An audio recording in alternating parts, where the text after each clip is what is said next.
Formado em Geologia pela Universidade de São Paulo, com vários cursos de especialização no Brasil e no exterior, ex-diretor de Planejamento e Gestão do IPT e ex-diretor da Divisão de Geologia. Autor dos livros Geologia de Engenharia, Conceitos, Método e Prática, A Grande Barreira da Serra do Mar, Diálogos Geológicos e Cubatão. E o mais novo deles, Cidades e Geologia, pela editora Rudder.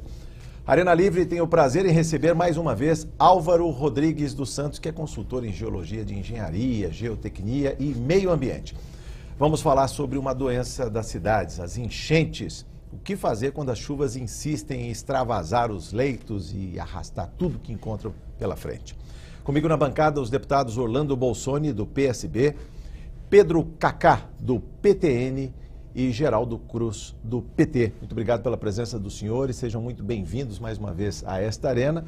Em participação previamente gravada, o deputado José Américo, do PT. Álvaro, bem-vindo mais uma vez a esta arena. Vamos falar desse livro, mais um filhote, né? Todo mundo que escreve tem os livros como filhos. Mas o que falar do que se encontra aqui? Cidades e geologia, o que o leitor vai encontrar em termos de novidades? Parece que há uma dificuldade muito grande hoje dos orçamentos públicos municipais, não é só pela crise, mas encaixar esse tema que é avassalador. A gente está falando de Brasil, mas pode falar pelo mundo, pode falar pela Colômbia, quando cai uma chuva torrencial e tudo que uma família, uma cidade levou para constituir ao longo de muitos anos, séculos, vai embora com enchente. O que falar sobre isso? Bem-vindo, Álvaro. Eu acho que é a característica dos países da América Latina e os países abaixo do Equador. Sim. A escassez de recursos para dar conta de tantos problemas que os afligem. Mas essa escassez de recursos devia ser um impulso, né? Uma coisa que nos levasse à obrigação de bem aplicar os poucos recursos. Sim.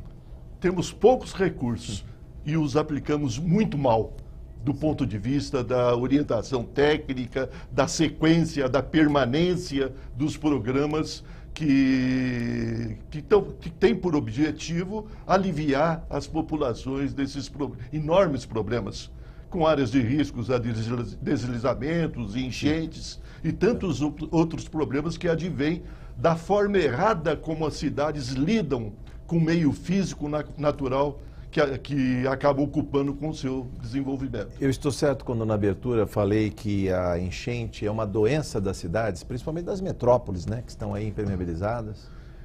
Para vocês terem uma ideia, vamos imaginar aqui São Paulo, não poderia ser qualquer outra cidade do Brasil.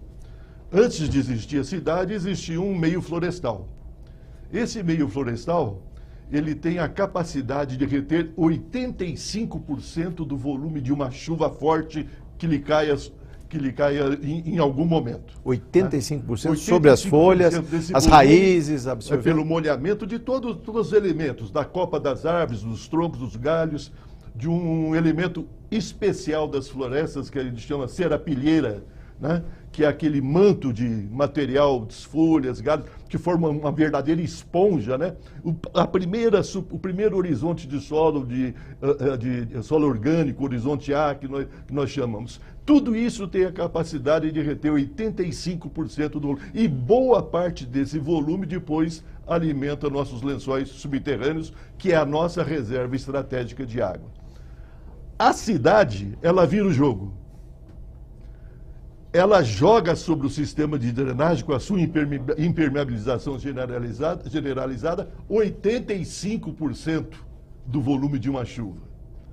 E ela joga cada vez de forma mais rápida, pela facilidade de caminhos de escoamento dessa água. Então ela vira o jogo em cima do sistema de drenagem, em tempos cada vez mais curtos, volumes cada vez maiores.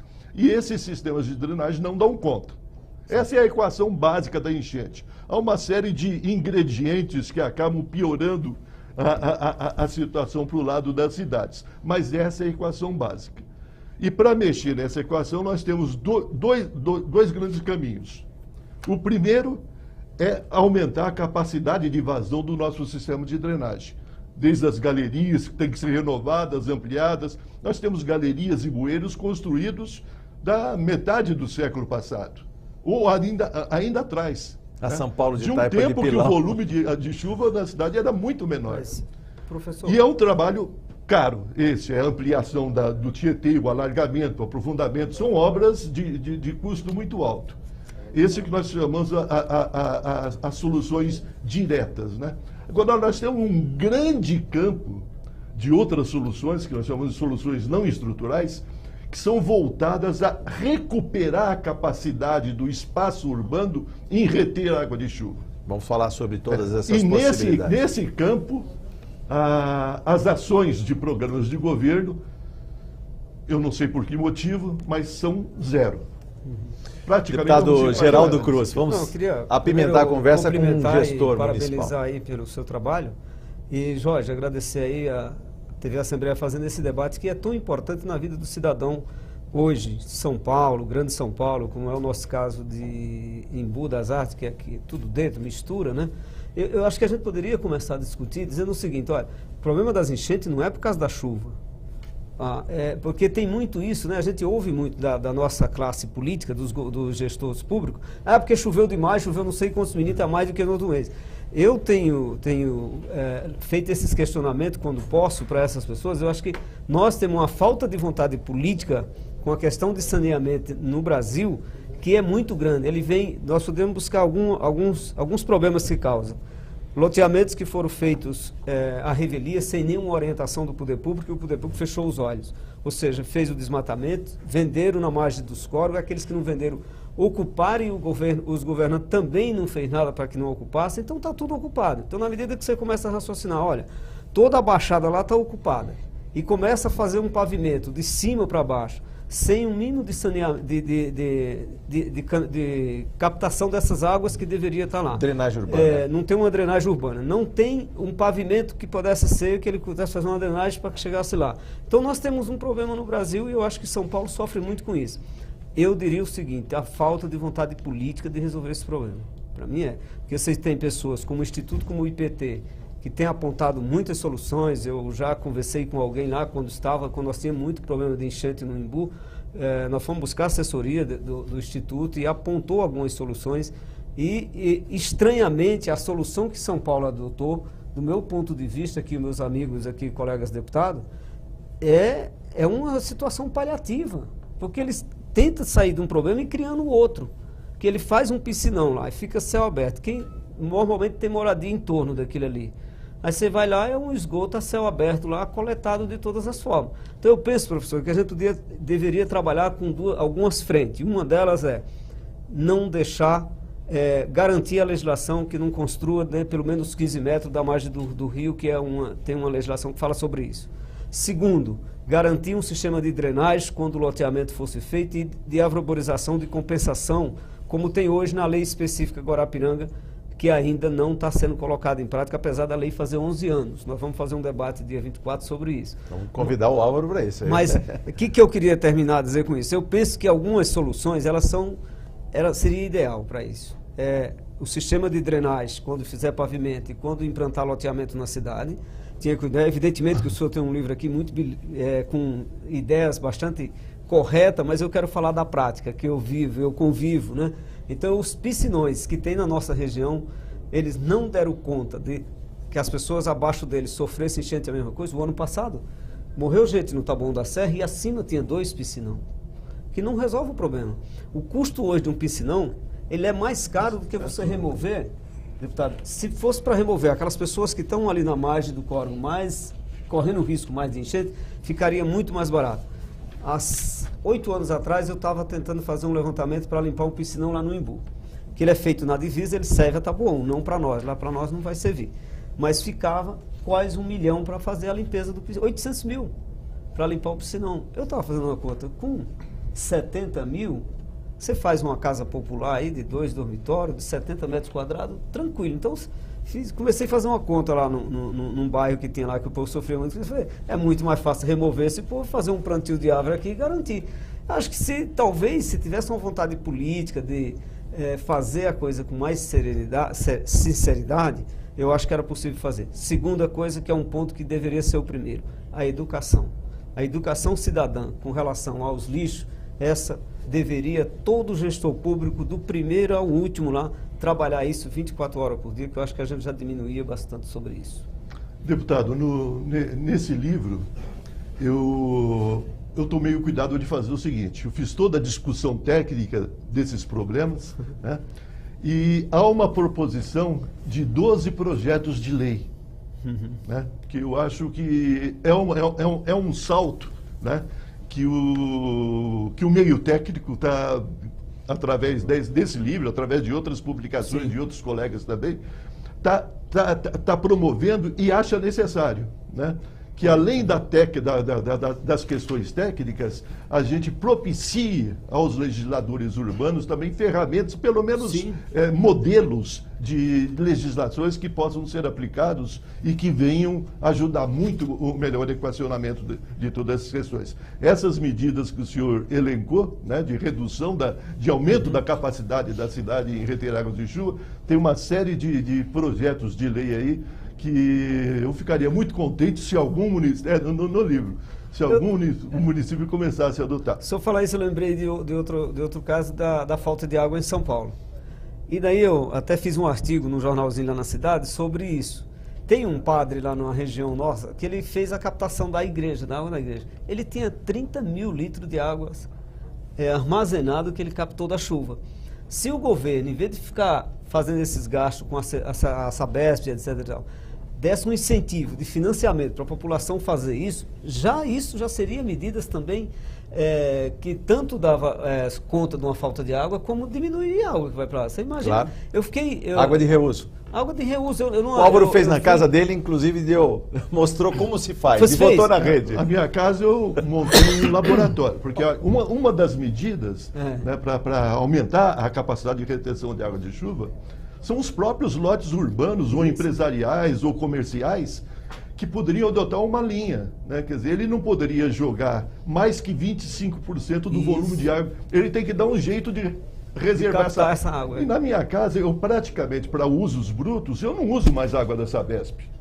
E é facílimo isso. Né? Aquela questão da educação que o senhor apontou vai muito nesse sentido, né? Da população perceber e ter incentivos para a instalação desses dispositivos, né?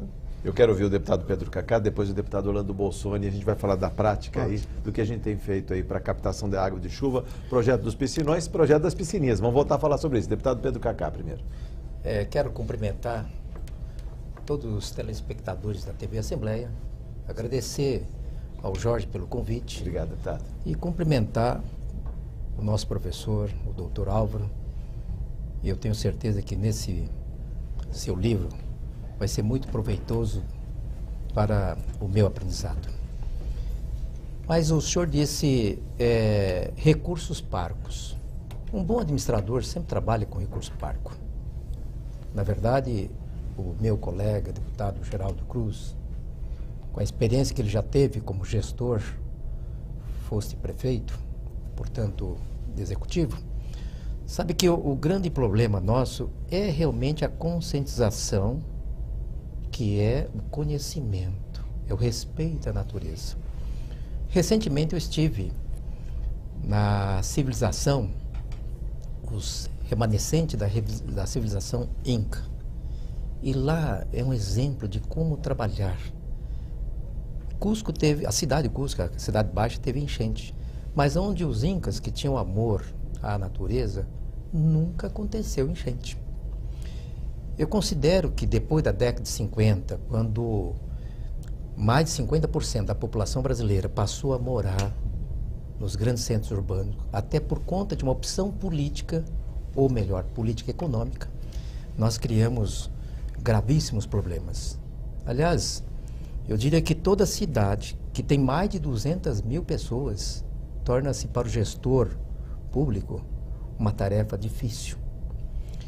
E nós temos que somar nessa questão da ocupação urbana também porque houve, em 79, com a promulgação da Lei 6766, onde nós tivemos, ao contrário do que era o Decreto 58, uma legislação extremamente dura e difícil, poucos loteamentos regulares surgiram.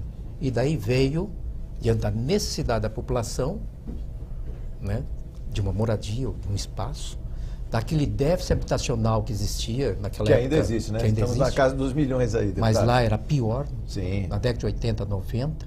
E aí, grandes áreas que jamais deveria ter sido ocupado, acabou sendo ocupado. Que o diga a nossa Serra da Cantareira e os entornos das represas, Todos. Bires e Guarapiranga. Sim.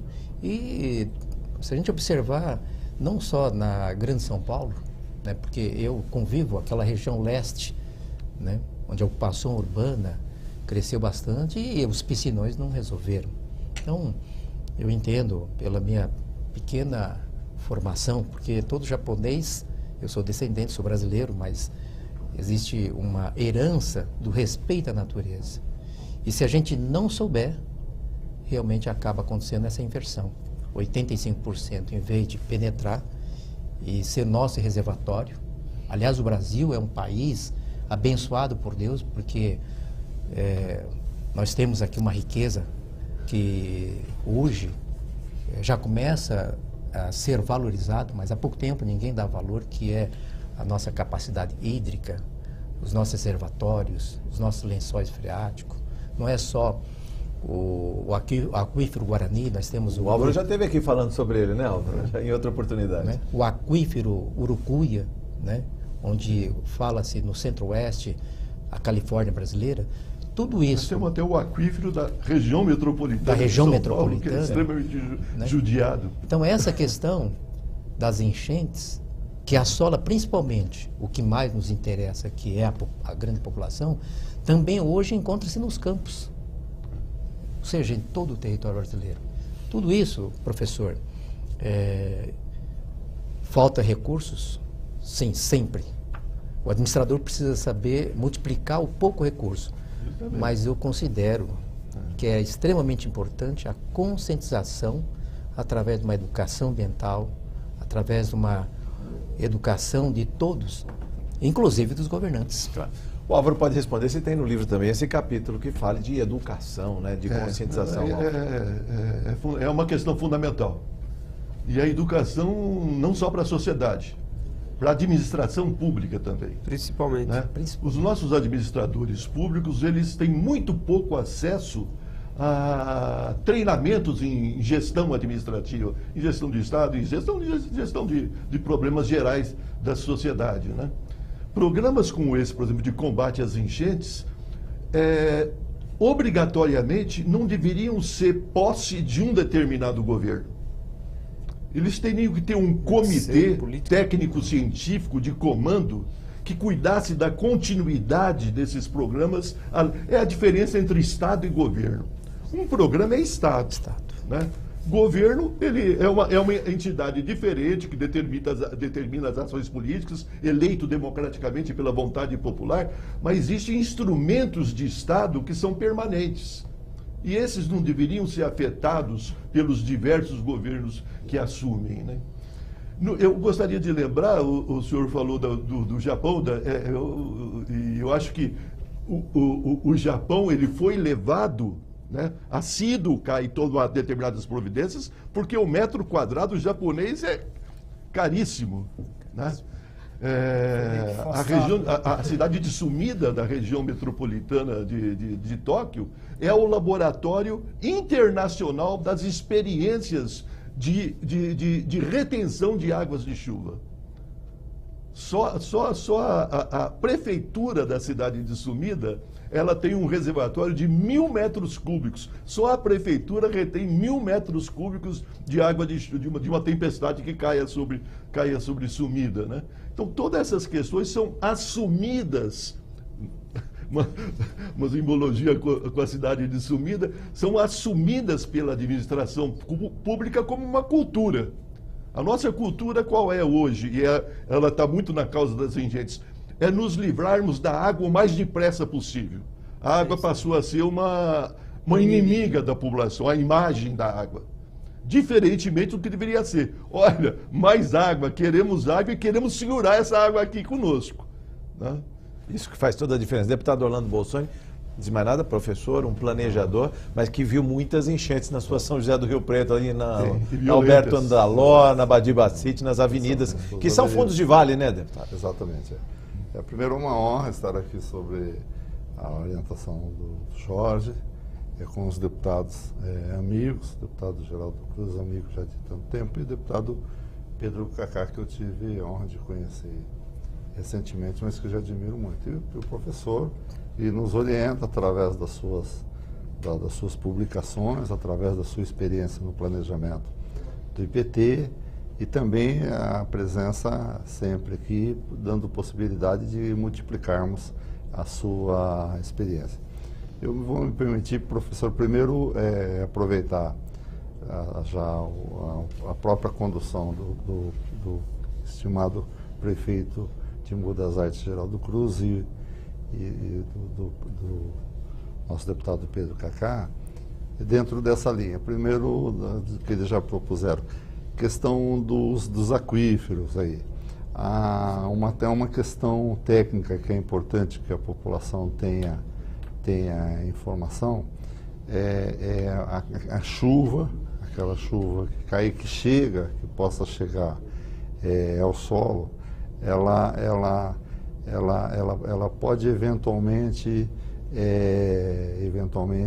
suprir um aquífero distante, não em termos de profundidade, mas às vezes quilômetros de distância, até que ponto a profundidade até que ponto chega na profundidade. O aquífero Guarani, na nossa região, na Jorge, 1.200 metros de profundidade.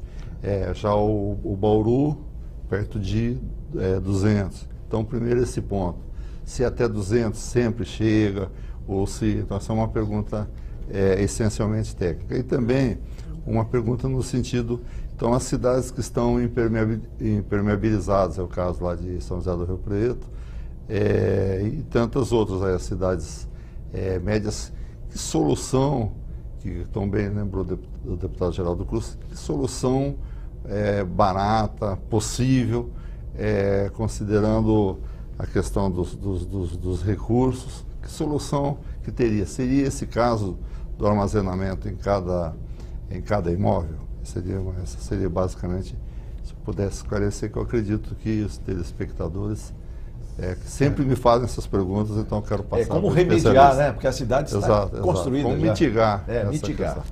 Quanto aos nossos aquíferos, né, e como o deputado disse, o Brasil é um país abençoado, exatamente, tanto pela quantidade de águas superficiais, como pela disponibilidade de águas subterrâneas, né?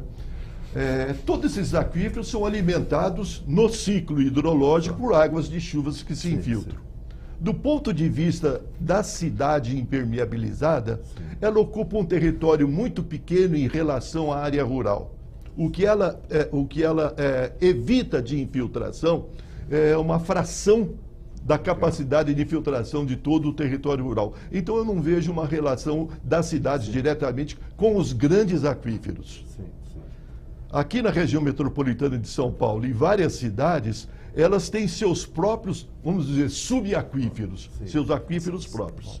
Aqui na região metropolitana de São Paulo, e vejam, 10% já do abastecimento de água da região metropolitana é feito com poços de água subterrânea. Está atingindo uma ordem, 10%.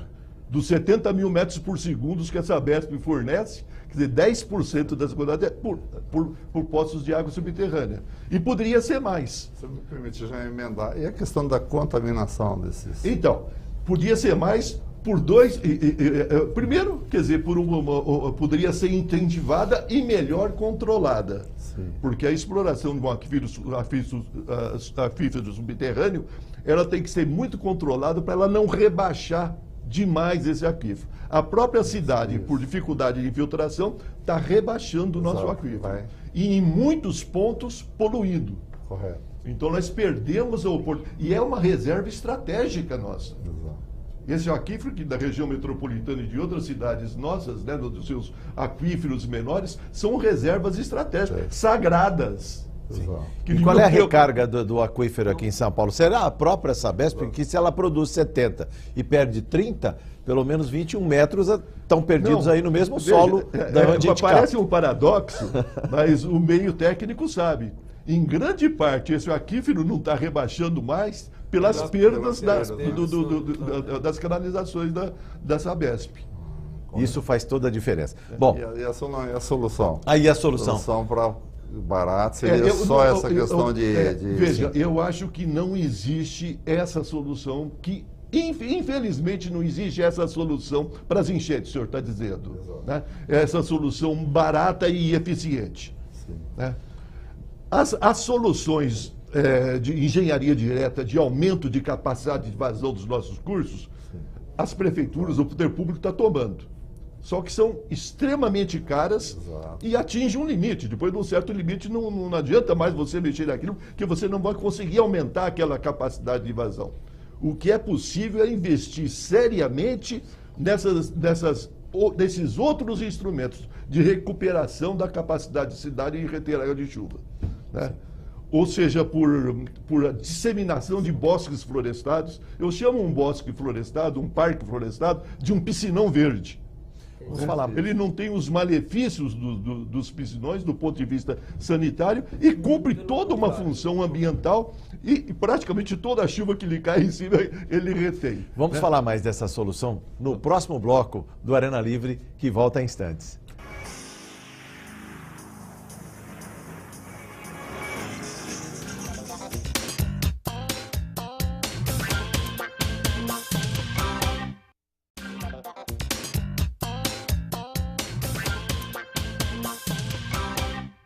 Estamos de volta no Arena Livre, hoje falando de enchentes, com o geólogo Álvaro Rodrigues dos Santos, que acaba de lançar este livro, Cidades e Geologia.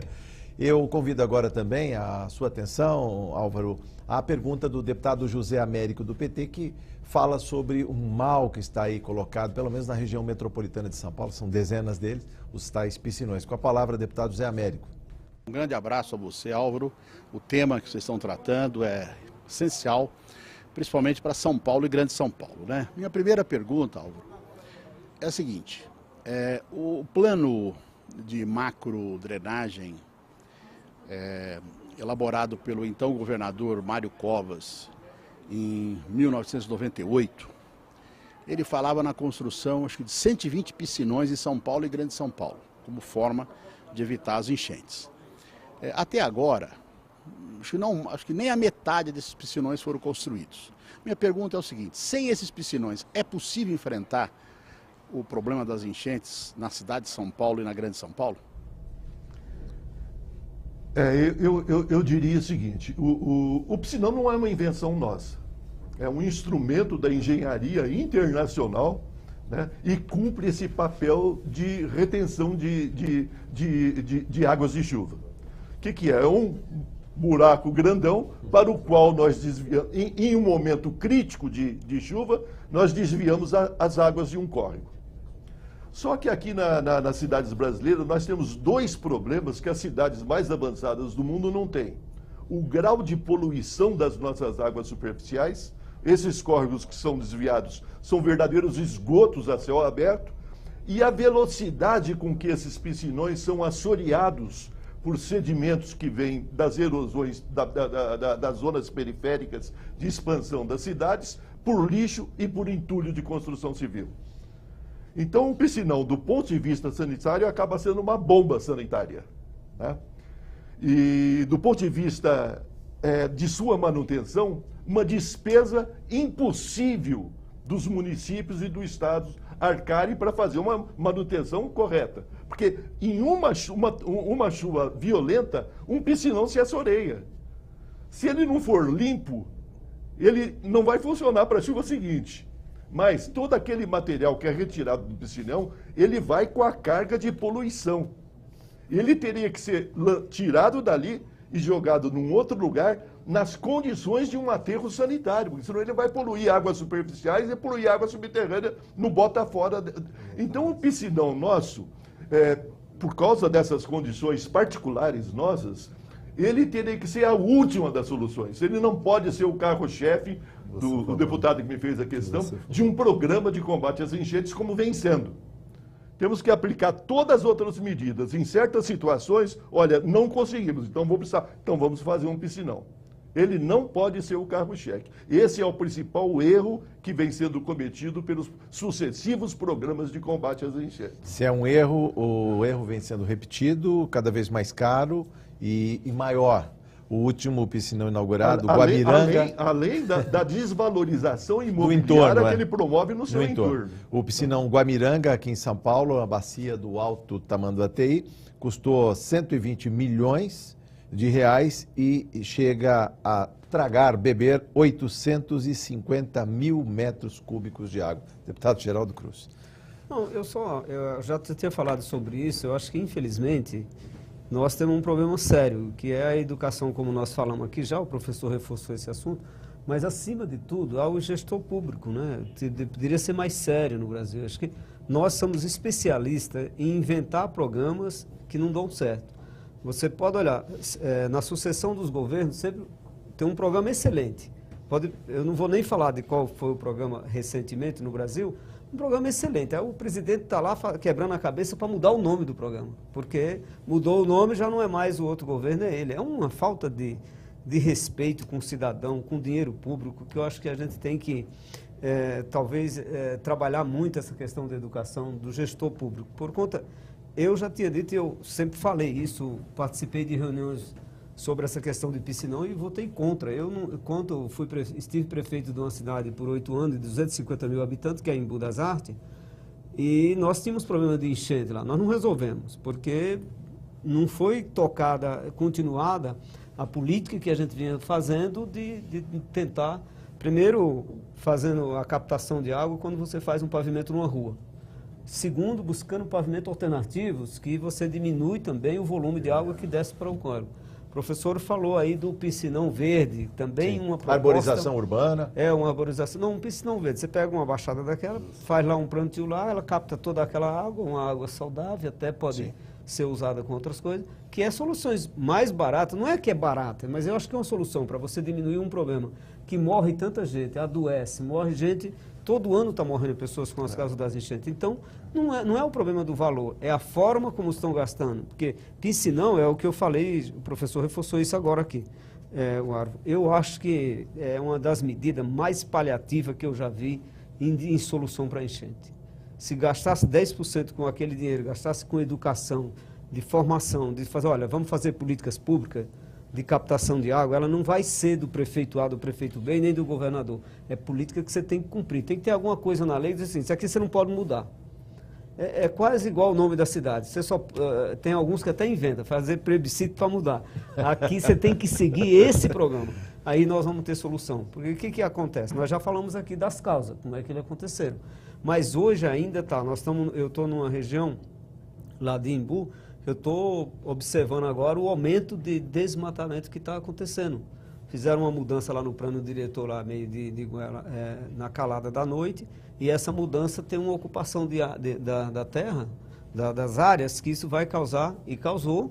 No último ano aí muita gente perdeu tudo lá, que nós fazia mais de 10 anos que não tinha uma enchente lá.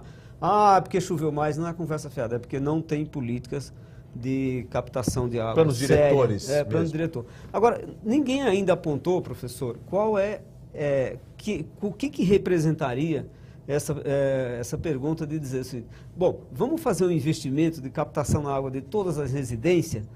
O que isso ajudaria? Tem algum número sobre isso? Não? O que significaria isso? Não? Eu acredito que conjunto, veja, aumentar a capacidade da cidade e reter água de chuva, ou seja, essa cidade vai jogar menos água sobre o seu sistema de drenagem e num tempo mais longo, ele vai dar uma folga para o sistema de drenagem, implica em duas coisas, deputado. Primeiro, é um conjunto de medidas. Pegar um exemplo, o senhor falou das ruas, mas vamos pegar a valeta. A valeta é um lugar, é uma armadilha para a água, né? Toda a água de chuva de São Paulo, em algum momento, passa por uma valeta. Tem sentido essas valetas serem impermeáveis? Por que não fazer uma valeta numa caixa, né, de brita, de 1,5 metro de profundidade, com uma grade em cima para que o carro não afunde a roda. encostar ali. Ó, quanta água nós acumularíamos, tem condições de acumular. Posso convidar, fazendo exatamente isso que você está falando. Na valeta, em vez de fazer aquela... botar uma tampa lá e deixar aquela boca, fizemos a grade então, e abaixo. há uma série de medidas. No conjunto, essas medidas teriam a capacidade de reduzir o que a gente chama de índice de escoamento superficial, né? que é a água que escorre, da chuva que escorre pela superfície e vai pelas drenagens, nos 40%. 40%? Ao longo de um programa de 20 anos, coisas desse tipo, que é uma coisa longa, né? Exige até a mudança da cultura da cidade. E a coleta do lixo, a reciclagem, essas outras coisas? Deixa eu lhe falar uma questão do lixo, porque a população, o lixo só atrapalha, vamos dizer. Pronto, um bueiro entupido só atrapalha. Agora, o bueiro entupido está muito longe de ser o principal causador das enchentes urbanas. Exige, claro, todos nós abominamos essa falta de educação de jogar o lixo. Apesar que muito lixo que vai para a rede de drenagem é de bairros onde não há um recolhimento eficiente desse lixo. Então, a própria população joga nos córregos, é uma desgraça total. Né? O lixo do material de assoreamento dos nossos sistemas de drenagem é 5%. 95% são sedimentos que vêm dos processos erosivos. Sabe quanto que se gasta na inibição, na correção dos processos erosivos? Zero. Zero, é isso. Né? É preventivo. Não faz. É preventivo, né? Não tem uma ação nesse sentido. Não tem uma porque política pública para isso. Eu gostaria que vocês me dessem a liberdade aqui de expressar uma preocupação minha. Em cima de coisas erradas se organizam grandes interesses. Né? Se um governo faz uma prática errada, aplica umas técnicas, em cima daquela técnica vão gerar os fornecedores, as empresas, né? Sim. Então, gastam-se centenas de milhões de reais na região metropolitana em desassoreamento de rios e córregos, e especialmente os sedimentos, o assoreamento vindo dos sedimentos. Que interesse que tem esse sistema no combate à erosão? Nenhum. Ele é permanente. Né? Quer dizer, um governo deveria ter a disposição política de transformar esse tipo de trabalho dessas empresas em outras frentes de trabalho, para que as empresas não sejam prejudicadas, mas enfrentar o problema e corrigir o problema. Sim, com certeza. Né? Há 13 minutos do encerramento da nossa conversa, deputado Pedro Cacá e deputado Orlando Bolsonaro ainda vão fazer Isso me remete a uma pergunta. No Nordeste, onde a deficiência hídrica é grande, então falava-se muito da indústria da seca. O que o senhor está me falando aqui, que existe a indústria do assoreamento. Da enchente, da água, do assoreamento. Sem dúvida. Mas lá tem enchente também, além de morrer de sede, morre de enchente. Veja, eu não culpo essa indústria no sentido, ela é a culpada. Ela se organizou pelo oferecimento de um serviço que foi solicitado. Sim. Nós é que temos que mudar a qualidade do serviço que solicitamos. A questão do parcelamento do solo urbano, que é uma questão que está diretamente ligada a essa questão. Sem dúvida. Nesses seus 12 projetos de lei que o senhor mencionou, contempla, assim, por exemplo, aquele proprietário de áreas maiores, né? Ter, por exemplo, algum benefício mantendo-o da forma natural, em vez de remeter para a especulação imobiliária? Sem dúvida. Eu acho que essas medidas aí... Agora, isso tem que estar dentro de um programa com permanência de 10 anos, pelo menos, para ele vir a dar resultados palpáveis. Né? Quando a gente trabalha com um elenco de pequenas medidas que isoladamente parecem não significar nada, a gente tem que ter uma persistência muito grande na aplicação dos programas. Ele defende no livro o uso da tal da carta geotécnica, que devia ser o mantra. Ninguém mexer no solo da cidade sem conhecer, sem ter acesso a essa carta. É isso? Mas nessas medidas que o deputado está falando aqui, tem algumas cidades que têm já essas leis, que é da isenção do imposto, alguma coisa, ele não pagar o imposto por preservação da área. Hoje, a lei específica Guarapiranga, que pega uma região aqui, mas a região sul de São Paulo, o Alto Tietê, ela prevê já essa compensação. O erro foi uma lei federal e a Assembleia aqui aprovou outra, foi permitir que essa compensação ela pode ser fora do local onde Fora da você está bacia, fazendo, ali, fora da bacia. Isso que foi, nós tentamos aqui barrar, mas não teve jeito. Porque ele pode fazer Uma compensação? uma compensação. Por exemplo, você pode desmatar uma área aqui em São Paulo e compensar em Juquitiba, por exemplo. Aí esse é o erro. O certo era compensar ali em torno da área, e aí você tem essas isenções de tributos que muitas Mas prefeituras se os já deputados fazem. me permitirem, eu gostaria de fazer um pedido. Vamos lá. Eu tenho, assim, como um dos segmentos dos públicos-alvos desse livro, os gestores municipais. Os nossos amigos que fazem a gestão municipal, tanto do prefeito e seus auxiliares, como os técnicos municipais. E eu tenho tido uma dificuldade muito grande nas associações municipais de estabelecer um diálogo para que eu possa, até gratuitamente, destinar alguns exemplares dos livros para que serem substituídos, distribuídos a essas prefeituras. Posso dar? Eu perguntaria ao deputado se ele teria alguma sugestão nesse... Deputado Orlando Bolsoni, já aproveita. Então, primeiro o senhor tem, eu quero inclusive disponibilizar a Associação dos Municípios da Araraquarense, são 102 municípios, e aí eu me comprometo a fazer interlocução com o senhor, com os seus diretores, no sentido de, também com apoio das faculdades, algumas das quais eu adiciono, então de fazer esse contato. Então, tem o meu compromisso. Acho que a gente poderia levar também a Associação Paulista, dia 24, se não estou enganado, agora de abril vai ter o congresso. Mas talvez o importante é trabalhar, não sei se meus amigos deputados aqui concordam, não só o prefeito, mas também trabalhar os seus secretários e os seus técnicos. Sem dúvida. Eu acho que seria extremamente importante. E aí, aproveitando o tempo final, fazer...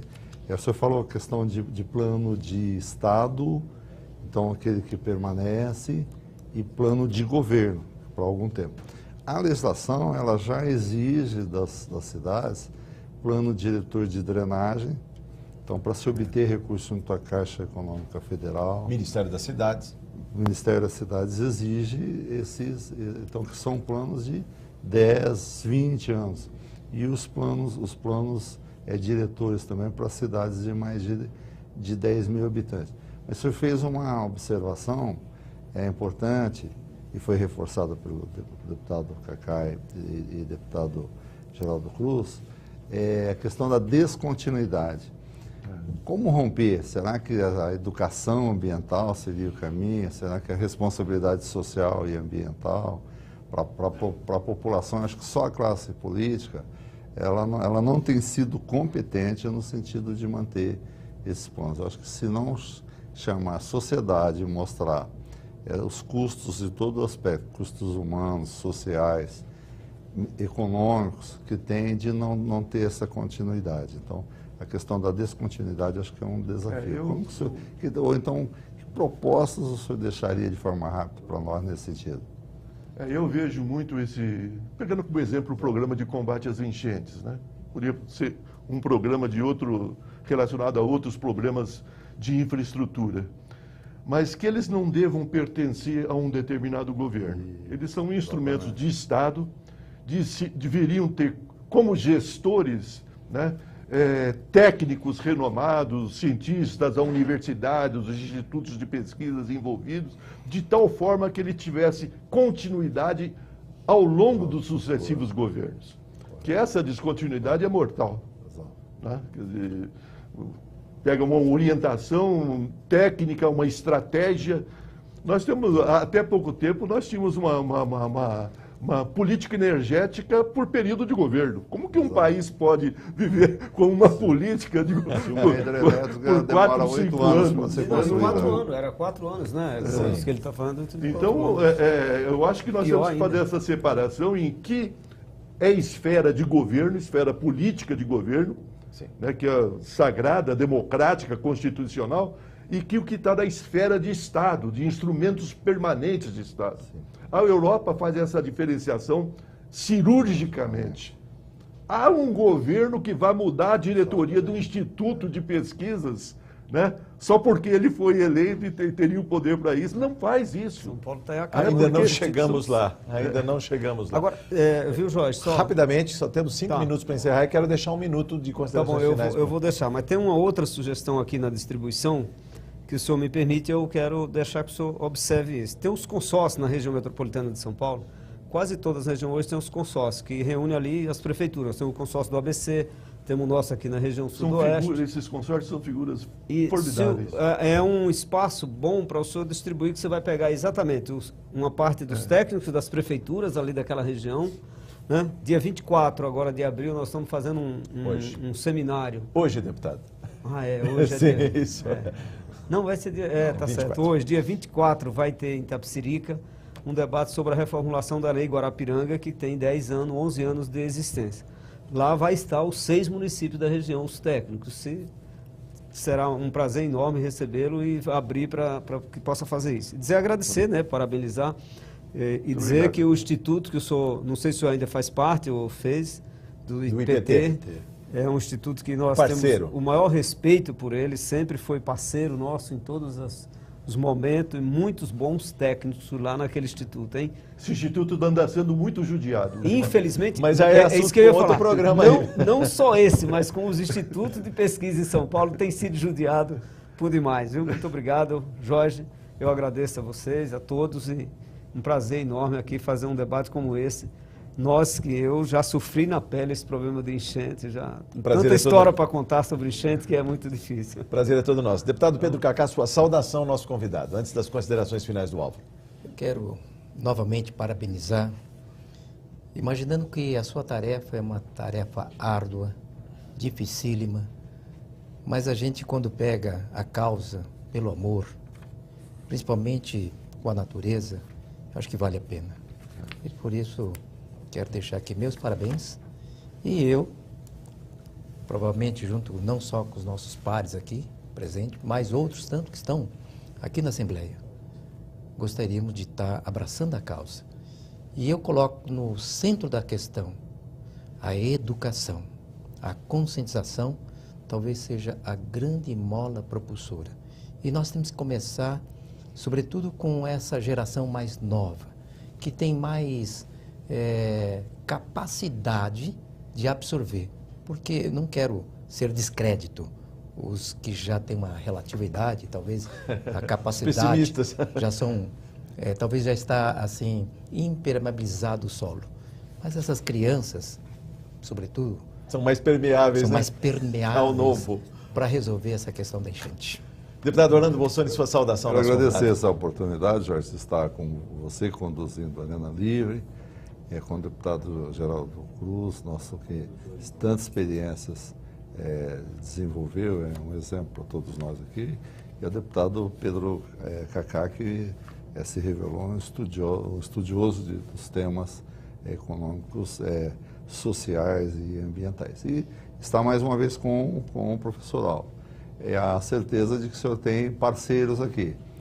Pode nos motivar, nós estaremos juntos, as causas com certeza são as mesmas, embora os caminhos sejam diferentes. Bem-vindo mais uma vez aqui e agradecido. Temos 2 minutos para encerrar essa conversa. O que faltou dizer aí? O gestor público que quiser conhecer a obra, o livro Cidades e Geologia. O convite, a maior satisfação de um autor técnico é ver que sua obra está tendo alguma utilidade.